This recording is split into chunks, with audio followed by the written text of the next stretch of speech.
So here is the guitar of the week. I played all the parts except for the string parts on this guitar. It's a Dan Electro baritone. Gee, I don't know. It's some kind of Dan Electro. It's a great guitar. I've had it for a couple years. I think I used it on another video, but it's hollow body. It's got the lipstick pickups. It's got a metal nut.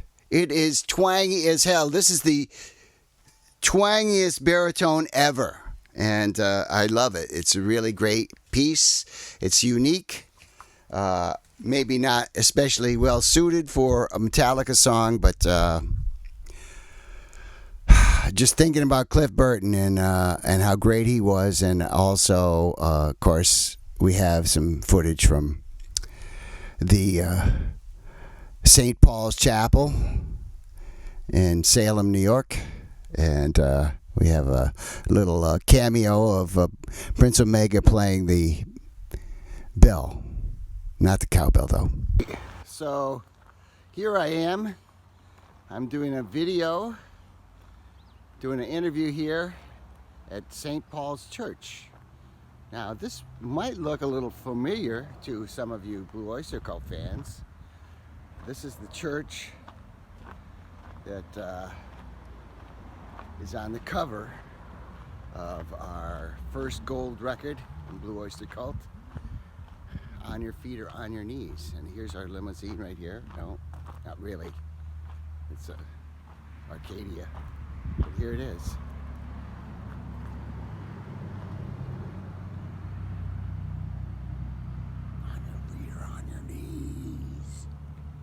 Today's first question comes from Jeffrey Schaefer. Who sang the high parts in Blue Oyster Cult? Actually, it depended upon the situation. In the studio, it was usually, if it was a mission critical part, it would be David Lucas singing the high part, or Eric. Live, it was almost always either Joe or me. So we could all sing pretty high. Everybody but Donne could sing high. So even Alan sang some of the high parts live. Hold Your Fire. What sections of song have a similar effect on you for reasons unknown? And this is, he said, the reimaginer's version of Magna Illusion, when it gets to the what seems to be is not section, makes the hair stand up on the back of his neck, and I have no idea what. Well, I don't know exactly what you mean by hair standing up on the back of your neck.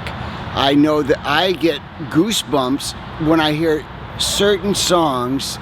It doesn't even matter who does it. It could be Pavarotti or Jeff Beck or Aretha Franklin, but the ending section of Nessun Dorma is one of my favorite pieces of music of all time. But there are other, a lot of classical music. Duke Ellington has some great stuff. I often find that something that has a little bit of dissonance in it will give me that effect. Although sometimes the hair stands up on the back of my neck when I hear something that's extremely dissonant, and it is not exactly a pleasant feeling. But some of the music that Dennis likes, Dennis Dunaway, that can do that too. Way the Panda, Treaty's artwork. Did you pose over a set piece? Yes, we did. We posed for that picture. The guy basically traced us and then put the jet and all the dogs and all that other stuff. Eric was just holding a rope or something, and they put in the dogs later. Also, Spectres, the artwork. Was that a real cat on the top shelf? No, that was a fake cat. You couldn't get a cat to do that for that long. And finally, Gerald Cuesta has a real question this time. Were you playing the ride-on and hi-hat at the same time in Tenderloin, or was it an overdub? Actually, that was the genius of David Lucas. David did that, the cymbal overdub and the cowbell in the Latin section in the middle. One day when nobody was at the studio, and when we came in later, I said, "Wow, that is great." You know, he said, "I hope you don't mind." I said, "Mind? That's fantastic." Now that resulted in some misunderstanding later on when people asked him who played the cowbell on Don't Fear the Reaper. He remembered going in when nobody was there, but it was actually a different song. It was Tenderloin. So that's why, I don't know why he didn't remember that he had me do it. I guess because they were going to have Eric do it, but he wasn't there. So that's how I came to do that. But I also want to say that my reply to Gerald last week was, I stole that joke. I stole it from David Hirschberg. One day I was in the office at the school where we work, and or where I used to work, and somebody came in and asked him, "Do you mind if I ask you a question?" And he said, "No, and you can ask me another one too." All right, mic drop. So I adapted that to your question there. Anyway, I hope you liked the show this week.